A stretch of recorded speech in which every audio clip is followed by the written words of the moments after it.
आज हम भारतीय रेलवे के यात्रा भत्ता मतलब ट्रैवलिंग अलाउंस या टीए नियमों की दुनिया में जरा गहराई से झांक रहे हैं। हाँ, ये काफी महत्वपूर्ण विषय है। हमारे पास रेलवे के इसी विषय पर बने नियमों के अध्याय 16 से कुछ खास जानकारी है। जी। हमारा मकसद है इन नियमों के सार को समझना, मतलब ये किसके लिए है, भत्ता कब मिलता है, कितना मिलता है और शर्तें क्या क्या हैं। बिल्कुल, क्योंकि रेलवे के नियम कायदे कई बार थोड़े कह सकते हैं उलझे हुए लगते हैं। हाँ, तो आज कोशिश रहेगी कि इसे थोड़ा आसान बनाए, दिलचस्प बनाए। चलिए, बढ़िया रहेगा। तो चलिए शुरू करते हैं। ये देखना वाकई में रोचक होगा कि इतना बड़ा संगठन भारतीय रेलवे अपने कर्मचारियों की ऑफिशियल यात्राओं और उनसे जुड़े खर्चों को मैनेज कैसे करता है। हाँ, ये अपने आप में एक बड़ा सिस्टम है। तो पहली बात, ये नियम लागू किस पर होते हैं? क्या ये सभी रेलवे कर्मचारियों पर लागू हैं? हाँ, देखिए, मोटा मोटा तो ये सभी रेलवे कर्मचारियों पर लागू होते हैं। अच्छा। बस कुछ खास मामले हो सकते हैं जहां रेलवे बोर्ड चाहे तो किसी को छूट दे दे, लेकिन आमतौर पर हाँ, ये सभी के लिए है। नियम 1601 यही कहता है। और भत्ता मिलने की सबसे बुनियादी शर्त क्या है? मतलब कब कोई कर्मचारी टीए क्लेम कर सकता है? देखिए, मुख्य शर्त यह है कि कर्मचारी को अपने मुख्यालय से, मतलब जो उसका तय हेडक्वार्टर है, वहां से ऑफिशियल काम के लिए बाहर जाना पड़े। ठीक है। और इसमें एक दूरी की शर्त भी है, आमतौर पर मुख्यालय से 8 किलोमीटर से ज्यादा। नियम 1602 में इसका जिक्र है। और जाहिर है, यात्रा से जुड़ी दूसरी शर्तें भी पूरी होनी चाहिए। इसमें वेतन का भी जिक्र आता है, तो भत्ते की रकम तय करने के लिए कौन सा वेतन देखा जाता है? ये नियम 1603 में स्पष्ट है। भत्ता उस वेतनमान के आधार पर तय होता है जो कर्मचारी को यात्रा के समय मिल रहा होता है। अच्छा, मतलब यात्रा के दौरान वाला वेतन। हाँ, बिल्कुल। अगर यात्रा के दौरान वेतन बढ़ गया तो बढ़े हुए वेतन के हिसाब से गणना होगी। ठीक है। और ये भत्ते कितनी तरह के होते हैं? क्या सिर्फ एक ही टाइप का टीए होता है? नहीं नहीं, नियम 1604 बताता है कि कई तरह के होते हैं। जैसे? सबसे आम तो है दैनिक भत्ता, यानी डेली अलाउंस, जो रोज के खर्चों के लिए होता है। हाँ, डीए तो सुना है। फिर है स्थायी यात्रा भत्ता, परमानेंट टीए। ये उन लोगों को मिलता है जिनका काम ही घूमने का है। अच्छा। एक मार्ग भत्ता भी है, माइलेज अलाउंस, जो तय की गई दूरी के हिसाब से मिलता है। और भी कुछ हैं, पर ये मुख्य हैं। ये स्थायी यात्रा भत्ता, परमानेंट टीए, ये थोड़ा दिलचस्प लग रहा है। ये किन लोगों को मिलता है? इसका कोई क्राइटेरिया है? हाँ, नियम 1605 इसी के बारे में है। ये उन कर्मचारियों के लिए है जिनकी ड्यूटी में ही रेगुलर तौर पर यात्रा करना शामिल है। मतलब जिनका ज्यादातर समय फील्ड में बीता हो? बिल्कुल। जैसे मान लीजिए कोई इंस्पेक्टर है, जैसे महीने में कह लीजिए 20 दिन या उससे ज्यादा बाहर रहना पड़ता है, तो उसे शायद स्थायी यात्रा भत्ता दे दिया जाए, ताकि बार बार क्लेम ना करना पड़े। हाँ, प्रक्रिया थोड़ी आसान हो जाती है। और एक परिवहन भत्ता भी होता है, कन्वेंस अलाउंस। हाँ। ये टीए से अलग है। हाँ, ये थोड़ा अलग है। नियम 1606 में इसका जिक्र है। ये रोजाना दफ्तर आने जाने के खर्चे के लिए होता है, मुख्यालय से बाहर जाने के लिए नहीं। अच्छा, ये लोकल कन्वेंस जैसा हुआ। हाँ, कुछ वैसा ही, पर यह भी कुछ खास शर्तें पूरी होने पर ही मिलता है। समझ गए। अब मार्ग भत्ते पर आते हैं, माइलेज अलाउंस। हाँ। जो आपने कहा दूरी के हिसाब से मिलता है। जी, नियम 1607। ये कैसे काम करता है, खासकर अगर कोई अपना व्हीकल इस्तेमाल करे? हाँ, मार्ग भत्ता तब मिलता है जब कर्मचारी यात्रा के लिए जैसे अपनी कार या बाइक इस्तेमाल करता है। अच्छा। तो इसकी दरें तय होती हैं और ये वाहन के प्रकार पर निर्भर करती हैं। क्या दरें हैं आजकल? देखिए, नियम 1678 में इसका विवरण है। खासकर जब डीए 50% बढ़ जाता है, तो निजी कार के लिए करीब 15 रुपए प्रति किलोमीटर, ठीक है। मोटर बाइक या स्कूटर के लिए लगभग 7.5 रुपए प्रति किलोमीटर, और अगर जीप या एसयूवी है तो 18 रुपए प्रति किलोमीटर तक। लेकिन इसका प्रूफ देना होता होगा। हाँ, बिल्कुल। यात्रा की दूरी का सबूत देना जरूरी है, जैसे ओडोमीटर रीडिंग या लॉगबुक वगैरह। चलिए अब उस भत्ते पर आते हैं जो शायद सबसे ज्यादा इस्तेमाल होता है, दैनिक भत्ता या डेली अलाउंस, डीए। नियम 1608। हाँ, डीए। इसका मुख्य उद्देश्य क्या है? जैसा नाम से ही पता चल रहा है, डीए का मकसद है मुख्यालय से बाहर यात्रा के दौरान होने वाले रोजमर्रा के जो छोटे मोटे खर्चे होते हैं उनको कवर करना। जैसे खाना पीना, लोकल कन्वेंस का खर्च, इस तरह की चीजें। ये एक फिक्स्ड रकम होती है जो रोज के हिसाब से मिलती है। तो क्या ये हर बार मिलती है जब कोई कर्मचारी हेडक्वार्टर से बाहर जाता है, चाहे कितनी भी देर के लिए? नहीं, ऐसा नहीं है। नियम 1609 और 1614 में ये साफ है। डीए पाने के लिए एक न्यूनतम समय सीमा है। वो क्या है? कर्मचारी को अपने मुख्यालय से कम 6 घंटे के लिए बाहर रहना होता है। अच्छा, 6 घंटे मिनिमम। हाँ, अगर यात्रा 6 घंटे से कम की है तो आमतौर पर डीए नहीं मिलता। अच्छा, ये जानना जरूरी है। और इसकी रकम कैसे तय होती है? क्या ये सबके लिए एक जैसी है? नहीं नहीं, एक जैसी नहीं होती। नियम 1610, 1611 और 1615 में इसके आधार बताए गए हैं, पर निर्भर करती है। जैसे कि? पहला तो कर्मचारी का वेतन स्तर क्या है, मतलब पे लेवल। ठीक है। दूसरा, यात्रा किस शहर या इलाके में की जा रही है, क्योंकि शहरों को उनकी महंगाई के हिसाब से बांटा गया है। और तीसरा, मुख्यालय से बाहर कितने समय के लिए रहा गया। समय वाली बात थोड़ी और समझाएंगे। आपने 6 घंटे की लिमिट्स बताई थी। हाँ, तो अगर कर्मचारी 6 घंटे से कम बाहर है तो कोई डीए नहीं। ठीक। अगर 6 घंटे से 12 घंटे के बीच रहता है तो उसे जो तय डीए रेट है उसका 70% मिलता है। 70%? हाँ, और अगर 12 घंटे या उससे ज्यादा बार रहता है तो पूरा 100% डीए मिलता है। पूरा? हाँ, पूरा। कुछ खास मामलों में 50% डीए का भी नियम है, पर ये मुख्य स्लैब है। 30% जो अब शायद लागू नहीं, 70% और 100%। और वेतन स्तर के हिसाब से क्या रेट्स हैं 7वें वेतन आयोग के अनुसार? हाँ, 7वें सीपीसी के हिसाब से 100% डीए की दरें कुछ इस तरह हैं। जो सबसे ऊंचे वेतन स्तर पर हैं, जैसे लेवल 14 और उससे ऊपर, उनके लिए करीब 1200 रुपए प्रतिदिन। 1200? मध्य स्तर जैसे लेवल 9 से 11, उनके लिए 900 रुपए प्रतिदिन। 900? और जो निचले स्तर हैं, लेवल 5 और उससे नीचे, उनके लिए 500 रुपए प्रतिदिन। 500, ठीक है। ये 100% डीए की दरें हैं, याद रखिएगा। तो मतलब अगर लेवल 9 का कर्मचारी 8 घंटे के लिए बाहर जाता है, हाँ, तो 8 घंटे मतलब 6 से 12 वाले स्लैब में आया। सही। तो उसे 900 का 70% मिलेगा, यानी 630 रुपए। एकदम सही, बिल्कुल, गणना ऐसे ही होती है। आपने शहरों के वर्गीकरण की बात भी की थी, नियम 1612 और 1616 शायद। हाँ। इसका मतलब दिल्ली या मुंबई जैसे महंगे शहरों में रहने पर ज्यादा भत्ता मिलेगा? हाँ, बिल्कुल। नियम यही कहता है, शहरों को उनकी रहने की लागत के आधार पर बांटा गया है। XYZ कैटेगरी होती हैं। अच्छा। तो जो ज्यादा महंगे शहर हैं, वहां यात्रा करने पर डीए की दरें ज्यादा होती हैं। और रहने खाने का क्या, होटल वगैरह का? हाँ, उसके लिए भी नियम 1695 में अधिकतम सीमाएं तय हैं। ये सीमाएं भी शहरों और कर्मचारी के वेतन स्तर पर निर्भर करती हैं। क्या उदाहरण दे सकते हैं? जैसे डीए 50% बढ़ने के बाद अगर गेस्ट हाउस में रुकते हैं तो शायद 1800 रुपए प्रतिदिन, रेस्ट हाउस में 1200 रुपए प्रतिदिन, और पहाड़ी इलाकों के लिए सीमा और ज्यादा, करीब 2250 रुपए प्रतिदिन तक हो सकती है। ये ऊपरी सीमाएं हैं। क्या कभी ऐसा होता है कि ये तय दरें कम या ज्यादा लगें? क्या रेलवे बोर्ड इन्हें बदल सकता है? नियम 1613? हाँ, रेलवे बोर्ड के पास ये अधिकार है। अगर उन्हें लगता है कि किसी खास जगह या परिस्थिति के लिए तय दरें काफी नहीं है, या मान लीजिए बहुत ज्यादा हैं, तो वे विशेष आदेश निकालकर इन्हें बदल सकते हैं। अच्छा, एक और स्थिति, अगर कोई कर्मचारी यात्रा के दौरान छुट्टी ले लेता है, नियम 1617, मान लीजिए रविवार पड़ गया या कोई और छुट्टी ले ली, क्या उस दिन का डीए मिलेगा? नहीं, नियम इस बारे में बिल्कुल साफ है। छुट्टी वाले दिन के लिए दैनिक भत्ता नहीं मिलता। अच्छा, मतलब डीए सिर्फ ड्यूटी वाले दिनों का ही है? जी हाँ, केवल ड्यूटी पर बिताए दिए दिनों के लिए। और अगर किसी का अस्थायी तबादला होता है, मतलब टेम्पररी ट्रांसफर, लेकिन काफी लंबे समय के लिए, नियम 1618, जैसे 6 महीने से ज्यादा? हाँ, ये एक महत्वपूर्ण नियम है। अगर किसी कर्मचारी को अस्थायी तौर पर एक ही जगह पर 180 दिनों से ज्यादा के लिए पोस्ट किया जाता है। 180 दिन यानी करीब 6 महीने? हाँ, तो 180 दिन पूरे होने के बाद उसे दैनिक भत्ता मिलना बंद हो जाता है। ऐसा क्यों? शायद इसके पीछे सोच ये है कि इतने लंबे समय में वो जगह एक तरह से उसका अस्थायी मुख्यालय जैसी ही बन जाती है। समझ गई। अब यात्रा से जुड़ी कुछ और शर्तों पर आते हैं। ये मुख्यालय और कार्य क्षेत्र कैसे तय होते हैं? नियम 1620, 1621।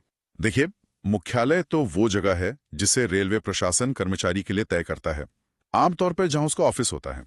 ठीक है। और कार्यक्षेत्र वो भौगोलिक इलाका है जिसके अंदर कर्मचारी को सामान्य रूप से अपनी ड्यूटी करनी होती है। और अनुपस्थिति का समय कैसे गिना जाता है? नियम 1623।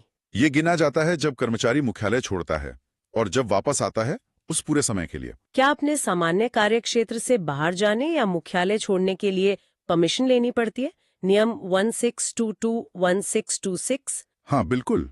इसके लिए जो भी सक्षम प्राधिकारी हैं, कॉम्पिटेंट अथॉरिटी, उनसे पहले मंजूरी लेना जरूरी होता है। बिना मंजूरी के गए तो भत्ता मिलने में दिक्कत आ सकती है या क्लेम रिजेक्ट भी हो सकता है। क्या ऐसी भी कोई स्थिति है जब यात्रा करने पर भी भत्ता नहीं मिलता? नियम 1627, 1628। हाँ, कुछ स्थितियां हैं, जैसे अगर कर्मचारी मुख्यालय से बाहर गया ही नहीं, जाहिर है। या फिर उसकी यात्रा उसके तय कार्यक्षेत्र के अंदर ही रही और वो भी 8 किलोमीटर की सीमा के भीतर, तो सामान्यतः उसे टीए नहीं मिलता। सड़क यात्रा की बात थोड़ी और करते हैं। नियम 1630, 1632, अगर कहीं ट्रेन नहीं जाती या जल्दी पहुंचना हो। हाँ, तो सड़क मार्ग से यात्रा करने पे भी भत्ता मिलता और दरें? है। दरें नियमों के हिसाब से तय होती हैं। अगर पब्लिक ट्रांसपोर्ट उपलब्ध नहीं है या कोई इमरजेंसी है तो उच्च दर पर भी भत्ता मिल सकता है। और निजी वाहन का तो हमने बात की ही थी, नियम 1678 के तहत। हाँ, 15 रुपए किलोमीटर कार के लिए वगैरह। जी, बस दूरी का प्रमाण जरूरी है। और अगर यात्रा मिली जुली हो, मतलब कुछ ट्रेन, कुछ बस, फिर शायद नाव, नियम 1633, 1634, 1635, 1679। हाँ, ऐसी मल्टी मॉडल यात्राओं के लिए भी प्रावधान है। तो सबका अलग अलग मिलेगा? हाँ, कर्मचारी को यात्रा के हर हिस्से के लिए, चाहे वो रेल हो, सड़क हो या समुद्री जहाज या स्टीमर हो, नियमानुसार भत्ता मिलेगा। शर्त क्या है? शर्त वही है कि उसे हर तरह की यात्रा का उचित प्रमाण देना होगा, टिकट, रसीद वगैरह। कभी कभी मुश्किल हालात आ जाते हैं, जैसे हड़ताल, बाढ़ या कोई और आपदा। नियम 1636, 1680, ऐसे में टीए का क्या होता है? हाँ, ऐसी असाधारण परिस्थितियों के लिए रेलवे प्रशासन विशेष निर्देश जारी कर सकता है। मतलब कर्मचारियों की मदद के लिए सामान्य नियमों से हटकर भी विशेष भत्ते ये यात्रा के इंतजाम किए जा सकते हैं। यात्रा का सबूत देना कितना जरूरी है? नियम 1640, आपने टिकट रसीदों का जिक्र किया। तो ये बहुत ही ज्यादा जरूरी है। बिना उचित सबूत के कोई भी टीए क्लेम मंजूर नहीं किया जाता। क्या क्या सबूत लगते हैं आमतौर पर? देखिए, जो भी मांगा जाए, जैसे यात्रा का टिकट, होटल का बिल, लोकल कन्वेंस की रसीदें अगर लागू हों, और एक अधिकृत प्रमाण पत्र भी देना होता है कि यात्रा वाकई ऑफिशियल काम से की गई थी। ये सब क्लेम के साथ लगाना अनिवार्य है। और इन सभी क्लेम्स को पास कौन करता है, मंजूरी कौन देता है? नियम 1641, 1669, 1690। क्लेम फॉर्म भरने के बाद कर्मचारी उसे अपने कंट्रोलिंग ऑफिसर या जो भी उसके लिए सक्षम अधिकारी तय किया गया हो उसके पास जमा करता है। अच्छा। वही अधिकारी क्लेम की जांच करता है, देखता है कि सब नियम के हिसाब से है या नहीं, और फिर उसे मंजूर करता है भुगतान के लिए। चलिए, अब कुछ खास परिस्थितियों पर आते हैं जो कर्मचारियों के जीवन में अक्सर आती हैं। सबसे पहले बात करते हैं स्थानांतरण यानी ट्रांसफर की। नियम 1614(2) से 1614(5), 1659, ये एक बड़ा कदम होता है। हाँ, बिल्कुल। इसमें कर्मचारी को क्या क्या मदद मिलती है? देखिए, स्थायी ट्रांसफर पर कर्मचारियों को कई तरह की आर्थिक मदद मिलती है। क्या क्या? एक तो उन्हें खुद की और उनके परिवार की यात्रा के लिए भत्ता मिलता है। परिवार में आमतौर पर पति पत्नी और 2 बच्चे शामिल होते हैं। ठीक है। दूसरा, एक मुश्त ट्रांसफर ग्रांट मिलती है। इसकी रकम कर्मचारी के वेतनमान और ट्रांसफर कितनी दूर हो रहा है उस पर निर्भर करती है। ये किस लिए होती है? ये एक तरह से नई जगह पर सेटल होने में मदद के लिए होती है, छोटे मोटे शुरुआती खर्चों के लिए। अच्छा, और घर का सामान? हाँ, तीसरा, घर का सामान पैक करने और उसे नई जगह तक ले जाने के लिए भी भत्ता मिलता है। इसकी एक तय वजन सीमा होती है, जैसे 500 किलो या जो भी नियम हो। ये तो काफी मदद है। जी हाँ, ट्रांसफर को थोड़ा आसान बनाने के लिए ये सब प्रावधान है। और अगर किसी को ट्रेनिंग या किसी कोर्स के लिए भेजा जाता है, नियम 1647, 1681। आधिकारिक ट्रेनिंग या कोर्स के लिए जाने पर भी कर्मचारी को पूरा टीए और डीए मिलता है। मतलब यात्रा और रहने खाने का खर्चा? हाँ, और अगर कोर्स की कोई फीस है तो वो भी नियमों के अनुसार रेलवे या तो खुद देता है या बाद में रीइंबर्स कर देता है। चिकित्सा उपचार के लिए यात्रा करनी पड़े तो? नियम 1648, 1656, 1683। हाँ, अगर कर्मचारी को या उसके आश्रित परिवार के सदस्य को इलाज के लिए किसी सरकारी या रेलवे द्वारा मान्यता प्राप्त अस्पताल जाना पड़ता है और वो अस्पताल उसके मुख्यालय से बाहर है तो उसके लिए भी यात्रा और दैनिक भत्ता मिलता है। कोर्ट में गवाही देने या किसी विभागीय जांच के लिए बुलाया जाए तो? नियम 1649, 1682। ऐसी स्थिति में भी अगर आधिकारिक तौर पर बुलाया गया है तो टीए और डीए दिया जाता है। रेलवे की अपनी विभागीय परीक्षाएं होती हैं प्रमोशन वगैरह के लिए।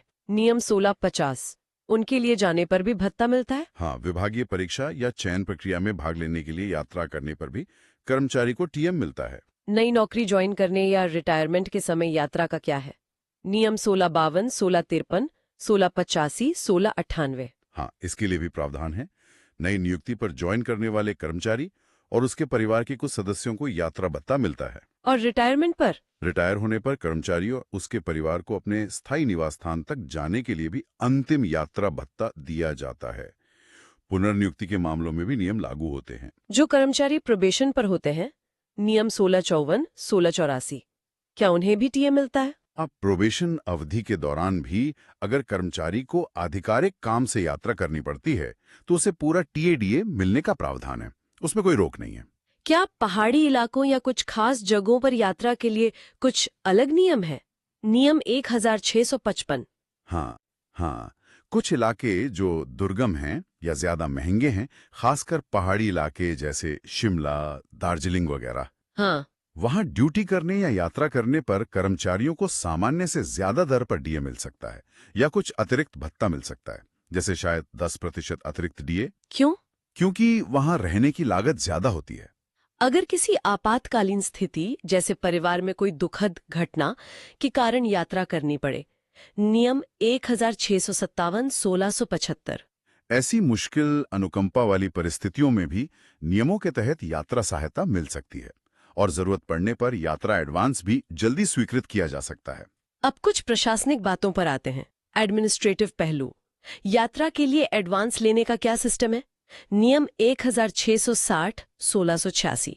हाँ, कर्मचारी यात्रा शुरू करने से पहले अनुमानित खर्च के लिए एडवांस ले सकता है। फिर यात्रा पूरी होने के बाद उसे एक तय समय सीमा के अंदर, जैसे 60 दिन, वास्तविक खर्च का हिसाब देना होता है, जिसे एडजस्टमेंट बिल कहते हैं। अगर एडवांस ज्यादा ले लिया हो तो? अगर एडवांस ली गई रकम खर्च से ज्यादा है तो जो बची हुई रकम है वो या तो कर्मचारी को जमा करनी होती है या फिर अक्सर उसके अगले महीने के वेतन से काट ली जाती है, वसूली हो जाती है। जैसे 5,000 रुपए एडवांस लिया, खर्च 3500 हुआ, तो 1500 रुपए वापस करने होंगे या कट जाएंगे। अगर कोई गलत क्लेम करे या धोखाधड़ी करने की कोशिश करे तो? नियम 1661, 1674, 1687, 1696। रेलवे इस मामले में कितना सख्त है? इस मामले में रेलवे का रुख बहुत ही सख्त है, जीरो टॉलरेंस कह सकते हैं। क्या होता है? गलत या धोखाधड़ी वाले क्लेम न सिर्फ खारिज कर दिए जाते हैं, बल्कि अगर पैसा दिया जा चुका हो तो उसकी पूरी वसूली की जाती है। और साथ ही संबंधित कर्मचारी के खिलाफ कड़ी अनुशासनात्मक कार्रवाई भी की जाती है। Disciplinary action. निलंबन